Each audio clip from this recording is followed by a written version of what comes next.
there's a couple ways to look at it. And first is like sort of like the direct, there's the demand side, right? There's like the thinking about customers and how sort of like our e-commerce platform allows us to do that. So like I shared in my presentation, it's like we get the feedback, we can innovate quickly, we can take greater risks, and we have greater certainty of like what is the sort of like dimensions of success in a meal, and sort of like how customers are behaving in order patterns and things of that nature. So that gives us sort of like the tech elements of that, and the data elements of that are definitely helpful in us meeting and exceeding and anticipating the customer need faster and better.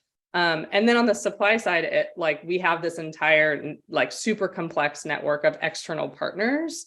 And there's not really like, it's evolved since we've started this for sure.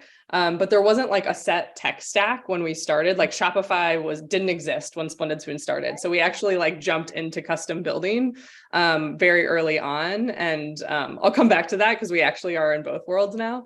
But it's a very interesting thing of like stringing together and integrating all these disparate tech systems that are not ours just to fulfill orders.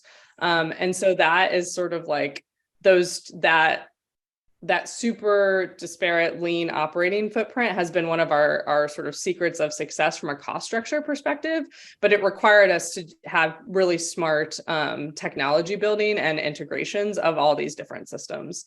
So I kind of view tech as like the bridge between these two worlds. Like you said, the brains is sort of like tech forward and tech enabled, and the bronze is like the raw muscle of actually producing a food product. And old school, been around forever. One of the oldest industries, right, is like how you manufacture food. Sure, we brought innovation to like the format and how it's actually produced and brought to scale and brought to customers at their doorstep. But obviously, food is not a new industry. And so for us, like that is like both a cultural problem and a business design problem that we try to solve with technology. So as it relates to our actual tech stack, like I said, we're a fully custom build, and we think that's important for us to really own that customer relationship and to do this like business model design uniquely in the way that we do it.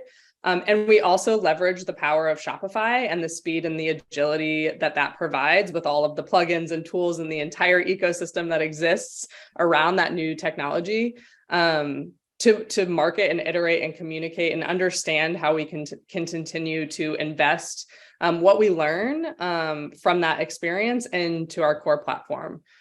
Which is actually something we stumbled into through COVID and a response to that market environment. So it's been a pivot here and a pivot there, but tech has definitely been a big part of what's enabled us to scale so quickly and rapidly with having such a lean team.